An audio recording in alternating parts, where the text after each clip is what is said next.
Olá, meu nome é Verônica Schmidt, sou professora da Universidade Federal do Rio Grande do Sul e o tópico de hoje é sobre o tratamento biológico de dejetos liquefeitos. O primeiro, e talvez o mais comum dos sistemas que existem, é o sistema de tanque séptico. O sistema de tanque séptico é o que normalmente nós usamos em casas, mas ele também é passível de ser utilizado em pequenos frigoríficos, em pequenos empreendimentos. O efluente tem acesso, como mostra aqui na figura, né?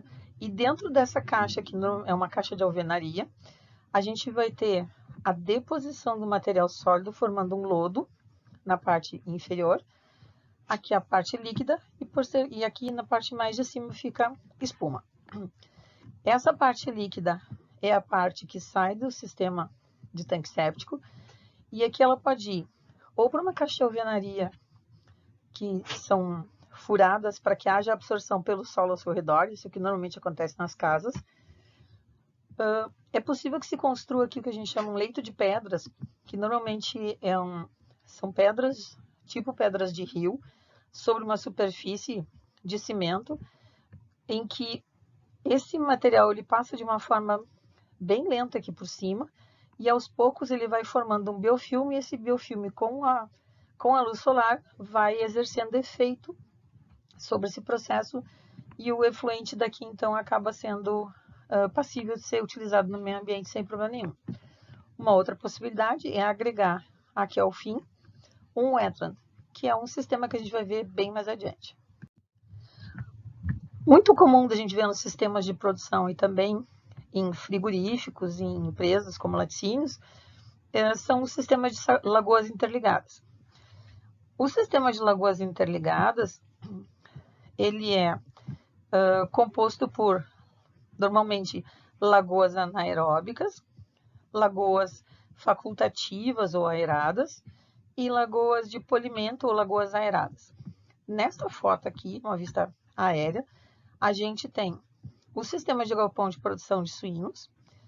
Esses são antigas esterqueiras, que é um sistema de armazenamento de dejetos, mas que já foram desativadas. E de cada galpão, o dejeto líquido é trazido até uma esterqueira, onde ele fica depositado durante um dia, ele aqui fica homogeneizado.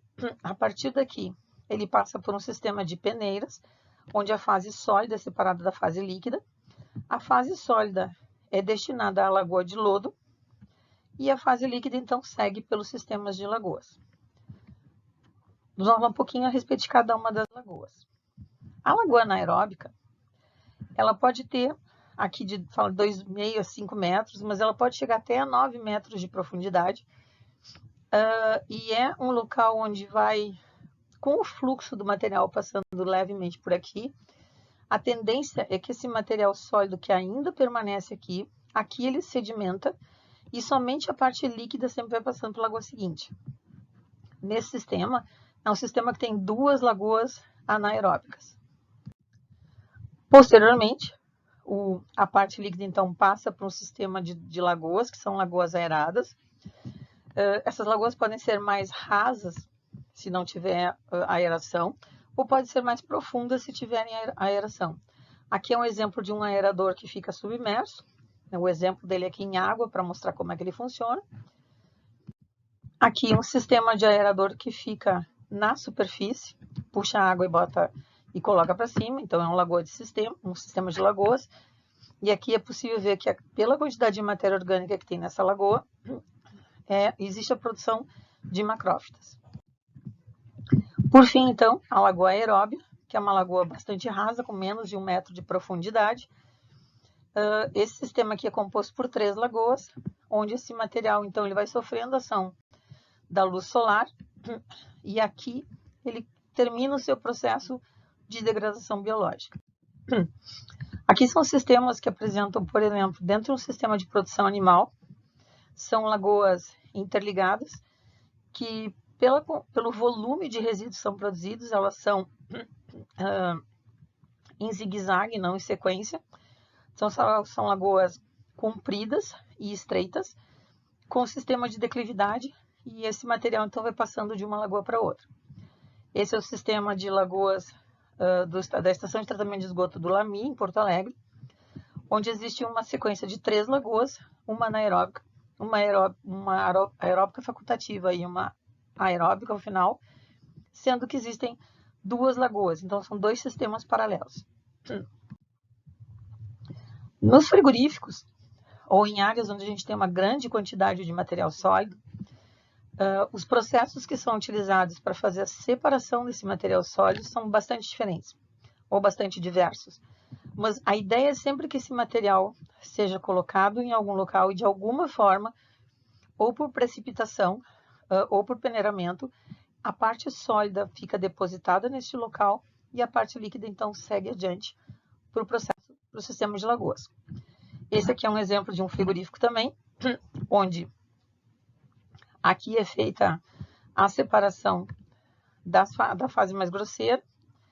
Posteriormente, esse material aqui que tem uma grande quantidade de sangue diluído, porque é um abatedouro. Então, o que acontece? Esse sangue diluído, ele não vai ser retirado daqui. Ele precisa ficar numa forma não dissolvida. Então, se faz a agregação de um tratamento químico, normalmente sulfato de alumínio, que vai agregar essas moléculas de sangue e elas vão ficar maiores e vão passar por um sistema depois de precipitação. Nesse sistema aqui, então, formam flóculos e depois precipita. E desse sistema, a parte sobrenadante, né, a parte líquida, segue para as lagoas. Neste caso, existe uma lagoa anaeróbica, onde fica toda a deposição da matéria mais grosseira. Uma outra lagoa, onde já não tem tanta material em suspensão. E daqui parte para um sistema de 3 lagoas aeradas e posteriormente então para as lagoas aeróbicas. Aqui uma visão do sangue, né, dentro de um efluente de um frigorífico. Então, por isso que há necessidade, aqui de retirada de espuma e de gordura e a utilização de um floculante justamente para poder agregar essa matéria toda e retirar o máximo possível daqui. As esterqueiras, que eu já mencionei anteriormente, elas tanto podem ser um local só de armazenamento, mas elas também podem funcionar como um sistema de tratamento. Para ficar como sistema de tratamento, elas têm que ficar no mínimo 90 dias, esse material teria que ficar aqui dentro. De acordo com a FEPAM, esse material, antes de se aplicar no solo, tem que ficar 120 dias. O que acontece é que se uma propriedade tem uma esterqueira, ela não pode ter continuamente o ingresso de dejetos. Então, a propriedade deveria ter 2 esterqueiras, para que quando essa aqui, uma primeira enche, a segunda tem a capacidade de receber os resíduos durante 120 dias, pelo menos, para dar tempo desta aqui completar o seu ciclo. São outros exemplos de esterqueiras, né? Essas aqui são revestidas com PAD, e formas, então, de levar ou transportar o dejeto até esse local, ou por canos, ou então por sistema de gradiente, em que elas chegam até a esterqueira, que é a parte mais baixa, vamos dizer assim, do terreno. Esse é um outro sistema de esterqueira, que é fechado, e uma coisa importante em relação aos sistemas com telhado é que não vai entrar água, isso significa que não vai aumentar o volume de resíduo que tem ali dentro, né? Fica um pouco mais difícil só de fazer a retirada desse material aqui, que deve ser feito, então, com uma bomba, para ser posteriormente, então, usado sobre o solo. Esse aqui é um sistema um pouco diferenciado, em que uma coisa é possível ver, pelos processos de construção, antigamente, se construiu o telhado que ele desce exatamente onde cai o dejeto. Isso significa que essa água da chuva era para facilitar o escoamento do material. Só que com isso se agregava muita água aqui e esse volume ficava muito grande, impedindo o tempo de fermentação desse material dentro da esterqueira. Então, o que acontece? Foram colocadas calhas nos telhados e formas de levar essa água da chuva para fora, para além do local aqui onde então fica o material depositado. Esse material vem das baias e aqui vai sofrer a separação da parte sólida da parte líquida. Essa é uma granja de produção de leitões, em que utiliza maravalha na cama dos leitões para aquecimento dos leitões. E daqui, esse material segue e vai para o processo de tratamento. Esses sistemas aqui são sistemas quase como se fossem lagoas, mas são pequenas esterqueiras, onde vai haver deposição na primeira, o material vai passar para a segunda, que vai ter menos quantidade de material sólido, e vem para a terceira. Um dos problemas que a gente tem aqui, por exemplo, é a grande quantidade de matéria verde ao redor. Isso significa que a gente tem bastante matéria orgânica externa dentro do sistema de tratamento, que pode prejudicar o processo. Uma forma de ser tratamento dos dejetos líquidos seriam os biodigestores, ou sistemas anaeróbicos de digestão ou digestão anaeróbica. Eles existem de duas formas, são os de fluxo contínuo ou de batelado. O de fluxo contínuo significa que tanto a gente pode usar dejetos animais ou dejetos humanos, tanto faz, mas o fato de ser fluxo contínuo significa que esse material está sempre entrando e saindo de dentro do biodigestor. Então, o tempo que o material fica aqui dentro, o tempo que ele leva para ser processado, né, é o suficiente para reduzir a carga desse material para ser utilizado. O que acontece é que, por mais que ele faça uma redução bastante interessante a respeito dos micro-organismos, ainda assim a gente vai ter uma composição bastante grande de nitrogênio ao final desse processo, o que muitas vezes se faria necessário mais uma complementação, mais algum outro tipo, mais algum sistema agregado ao biodigestor para efetivamente a gente ter todos os indicadores em níveis adequados. Essa é uma ideia de um biodigestor. Então, esse aqui ele foi escavado no solo e feita a deposição de lona. Aqui a gente tem a entrada e aqui tem a caixa de saída.